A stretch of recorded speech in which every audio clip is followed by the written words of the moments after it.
BPFनि आदर्शखौ UPPLनि आदर्शखौसो जोङो दिन्थिदों आरो माबायदि प्रतिश्रुति होनायजों रायजोफोरनो बाजाराव फानग्रा जायफोर मैगं थाइगं फानग्रा बेफारिफोरनो होगोन होननानै बुंनाय रादायफोरखौ लानानैसो जों बाजाराव थांनानै जों खोथाखौ बुंहैदों।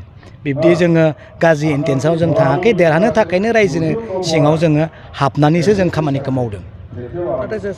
आंलाय मा बिरोध मावनो, आङो नंगौ खोथाखौसो बुंदों।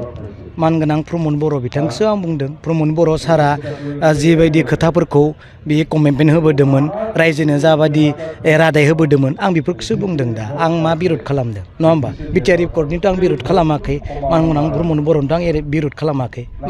मा बिरोध खालामदों जेनेबा नङा होमबा? बिदि आं बुंदों मानगोनां प्रमद बर' बिथाङा एकर्टनि सिगाङाव रायजोनि सिगाङाव जाफोर खोथा होबोदोंमोन, बे खोथा होबोनाय बायदि मावदों ना मावाखै जों रायजोनियाव सोंदों। मानगोनां प्रमद बर'आ बिटिआर एकर्टनि गेजेरजों एकर्टआव थानाय दफाफोरखौ मावनो हादोंना हायाखै बेखौ जों रायजोनियाव सोंदों नङा होमबा? बाजारावनो जा, लामायावनो जा, मेल मिटिङावनो जा, गामियावनो जा, जों बेखौनो सोंदों जे मावनो हादोंना हायाखै, बेखौसो सोंदोंना नङा होमबा? बिदि बिरोधथ' आं खालामाखै। बेखौ जोङो नुदों आरो खोनादों, सेन्ट्रेलनिफ्राय एखिनि फैसा फैबाय होननानै जोङो ससियेल मिडियायाव निउसनि गेजेरजों नुदों। नंगौ, फैसाया फान्डआ 2020-21 मायथाइयाव 250 crore BTCआव खोब सिनसियारलि स्टेट आरो सेन्ट्रेला बाजेट हमदोंमोन, खिन्थु बे 250 crore मानगोनां प्रमद बर' बिथाङा इउटिलाइज खालामनो हायाखै।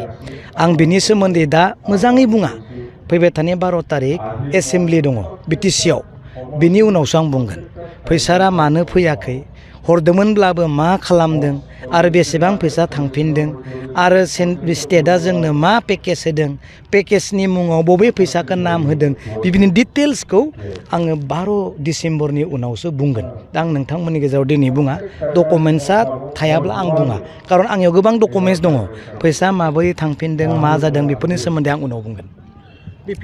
बे मावनो हानाय हायैनि खोथाया जा रायजोआनो बुंगोन।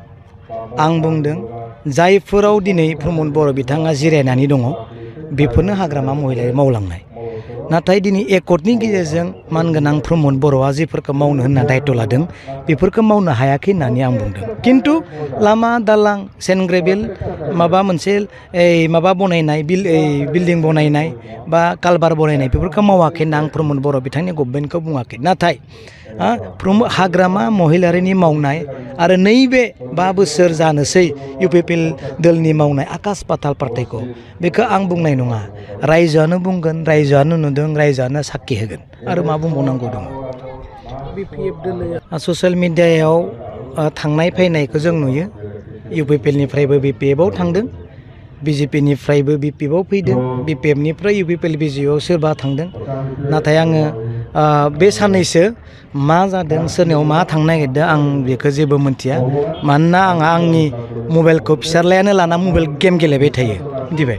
आं मबाइलखौ नायनो मोनाखै, फिसाज्लायानो मबाइलखौ लानानै टाइम पास खालामबाय थायो, आरो मोनसे मबाइलाथ' स्क्रिन बायनानै दङ, बेनिखायनो आं सोर मा जादों दा बर्थमान आं नुथ'वाखै, मबाइलखौ फाहामबासो आरो फिसाज्ला गैयाब्लासो आं मबाइलखौ मोजां नुयो, नायनो हायो ससियेल मिडियायाव।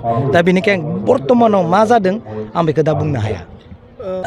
बिनि फिननायखौ आं ओरैबायदि होगोन, आं सासे गावथ' बुंना लानो मोनामोन, आं सासे जुदि सार्थफरमोनब्ला, थाखा फैसाजों खामानि दामानिजों मुखुब जानानै थाग्रा मानसिब्ला आं मानगोनां प्रमद बर' बिथांनि गभर्नमेन्टआव थाहैनानैनो आङो थिखा मावनो हाया होमबा? आं फैसा होना मावनो हाया होमबा? आं मानो मावाखै? मानगोनां प्रमद बर' बिथांनिफ्राय मोननाय खामानि दामानिखौ दिनै आं मानो मावाखै, बा आं मानो UPPLआव जयेन जानायनि गुबुन थिखादारफोरा जेरै थांनानै खामानि मावबाय, थिखा मावबाय, सोरबा बिल्डिं लुबाय नङा होमबा? आं मानो खालामाखै, आं मानो मावाखै? आंबोथ' हायो, आं सार्थफर नङा, खामानिया उनावबाबो जागोन। आं BTCखौ बासायनो, BTCनि रायजोखौ बासायनो थाखायसो आङो दिनै BPFनि दोलोनि जानानै आं खामानि मावगासिनो दं। बारा मावाखै, एसे मावदों, आरो एसेल' मावदों, 10-20% हानायमानिखौ मावदों।